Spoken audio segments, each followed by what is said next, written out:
Listen, man, I'm gonna make this shit, I guess, short and sweet. Ultimately, I'm not surprised that the Eagles came into this game and lost. I am surprised on the way that it went, if I'm being honest. Um, First, I just want to give a shout out to the Bears. I think ultimately, when we look at this Bears team, right, we never really took them seriously because a lot of the teams that they did beat up on were bad teams.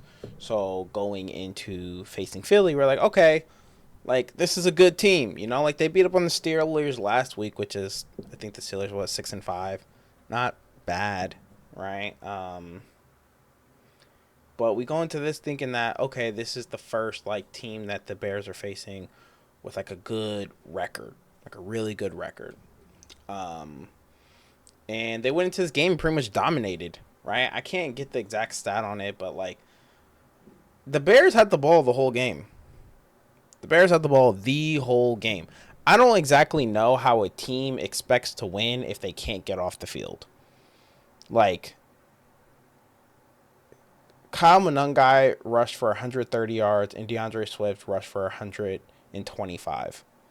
Right? The total rushes throughout the whole game, I think, was 281. So almost 300 yards rushed on the Eagles. This is the first time, like, within the pretty much my lifetime that this has happened to the Eagles. I've never seen the Eagles actually lose in this fashion.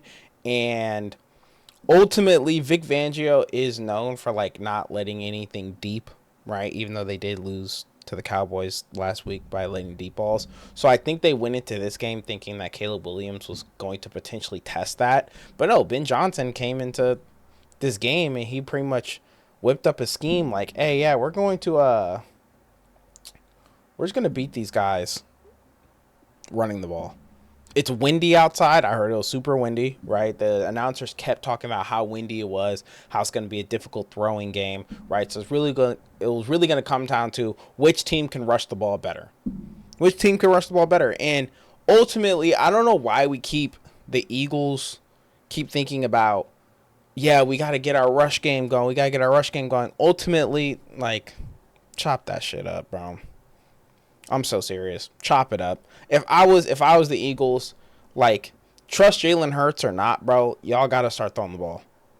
You have to, because your run game clearly is not getting you anywhere. And I'm not sure if that's play calling, I'm not sure if that's blocking, or I'm not sure if that's Saquon. It's really hard to tell because none of it works. It all looks like it just does not work.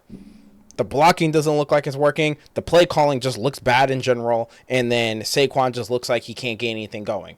Now, it's tricky because Saquon has only probably had like 3 or 4 explosive runs that I can really think of off the top of my head. And I'm pretty positive most of those came from the Giants game. So when we really sit here and we really think about the Eagles' identity and what they're trying to get their identity to be, it's not running the ball. It's not. And it's not going to be like that for the rest of the season. I'm sorry to break it to you.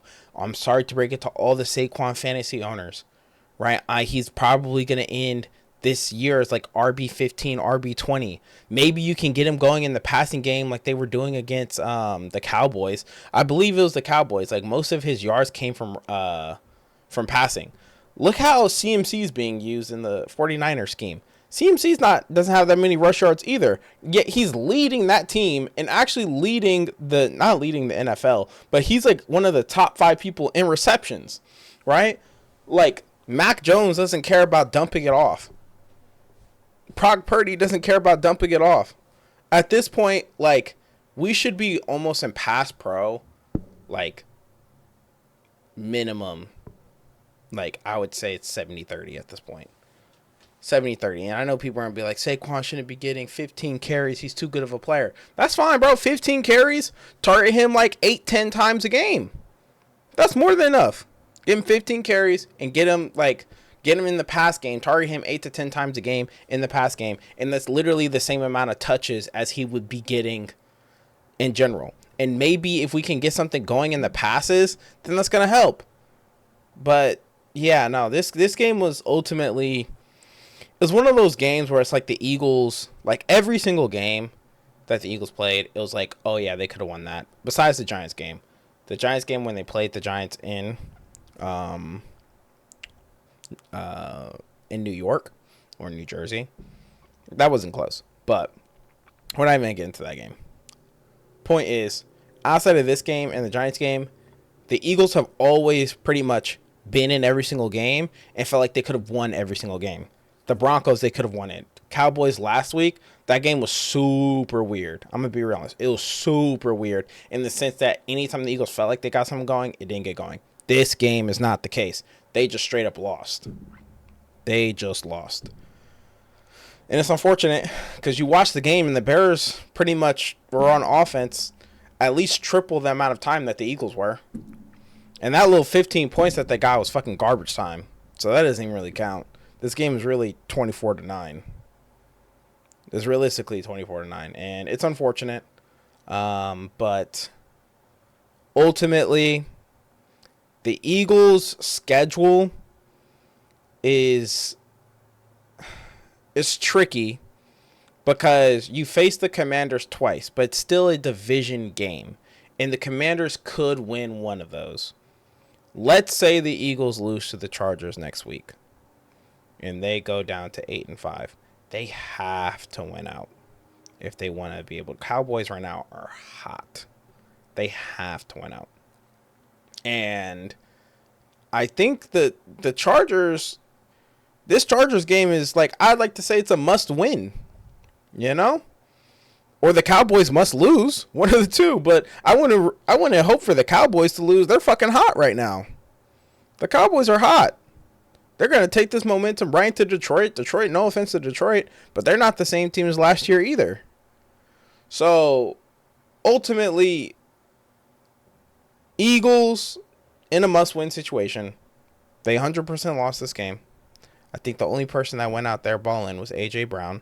And it's funny because the two games A.J. Brown now has balled, the Eagles lost. I'm not saying that's a bad thing, right? Because we want A.J. Brown to get the ball and we want A.J. Brown to ball. But it is one of these situations where maybe it's a little forced, you know? There were a lot of missed opportunities out there. I don't think Kevin Patullo called the best game. I don't think Kevin Patullo's ever going to call a good game. But ultimately, Jalen Hurts does need to be able to read the field a little bit better. I think the offensive line is still really good in pass pro. I don't think they're as good in running right now. So I think offensive scheme, it needs to get switched up. I think they should really go 65, 65-35, or they should go 70-30. If you want to get Saquon involved in the passing game. But I do not think it's worth continuously trying to run the ball with him. Or if they are going to do it, I would at least switch it up. You know, Tank Bigsby looks like he's playing good. I would like to see what he can do. I'm not even sure if he touched the ball at all this game. I don't think he did. He might have been injured for all I know because Will Shipley was out there. Yeah, man. This is disappointing because this Eagles team still looks very interesting. Like, the defense still looks good. Think about it. The Bears only put up 24 points, and they were on the field 70% of the time. I don't think the Eagles defense played a good game by any means, but they did hold the Bears to 24 points when the Bears had time of possession like probably 30-something minutes. I don't think that's bad. Now, get off the field, yes. Like, you should have switched up your scheme when you saw the Bears continuously running the ball. They were continuously jet sweeping, they're running, and they were throwing short passes. They went down the field for one touchdown throw. That was it. The touchdown throw to Cole Kmet, that was like their deepest pass. Outside of that, they didn't hit any of them. Switch up your scheme, man. And also get Sidney Brown off the fucking field. He's just not good at coverage. Let's just be honest. His footwork is bad. His tackling is horrific. Just leave him be. No shade to Cindy. I'm sorry. You know, it's just what I'm noticing from a mindless perspective. Yeah. Eagles need to get together. I can go on about this team for probably 15, 20 more minutes if I really wanted to. Shout out to the Bears. They came in with a game plan. They executed their game plan perfectly. Perfectly. They ran the ball. Common guy, 22 carries. DeAndre Swift, 18 carries. Caleb Williams, 5. DJ Moore, 1. Luther Burden, 1. They ran 2 jet sweeps, right? And I think those jet sweeps set them up for, like, bigger runs. Even though the jet sweeps only contributed 13 total yards. Like, you look at those jet sweeps and you're like, yo, like, these are good plays. Because I believe the DJ Moore jet sweep was a first down. It's like, yo, this is a good fucking play. Even if you called it one time, right? It's going to set up your run game for different opportunities. Anyways, Bears are a scary team. I will give them that. Top of the NFC North, which is a loaded division. We will see if they win. Right now, they're second currently in the standings. I do believe the Eagles are still going to make the playoffs. But like I said, they're in a must-win situation with the Chargers, and they have to hope that the Cowboys lose. I think if the Cowboys lose one more and the Eagles win one more, then the Cowboys aren't out because Eagles can still lose out. But yeah, Eagles can't be like wheelchairing their way into the playoffs like they did in 2023. I believe that was 2023. They can't do that. If they wheelchair their way into the playoffs like 2023, it is not going to be good. It's going to be a first round out like it always has. I think the only difference is that our defense is really good and our offense could potentially get going at any time. But they haven't proven that they can get going. So we can't say, oh, potential. We know the talent is there. The talent is there. But holy crap, is it not getting going? And like I said, there's so many pieces that gets into it. You know, like, yes, a lot of it has to do with Kevin Patullo. I don't think his scheme is good. I think the way he's playing the game is bad. But at the end of the day, the team needs to execute. You know, whatever the freaking play call is, bro, like, dominate your route. Dominate your block. You have to execute at the end of the day. Even if the play call is bad, the team has to execute. Ultimately, the players are on the field. If the offensive lineman wins their blocks, it can be an inside zone. And guess what? That inside zone can go for 10, 15 yards. We've seen the Bears do it today. Right? It could be a pitch. If the receivers are on the outside blocking, then it can go for 10, 15 yards potentially to the house. But ultimately, the team has to execute. Doesn't matter what play is called. And that's real. Y'all have a good day, man.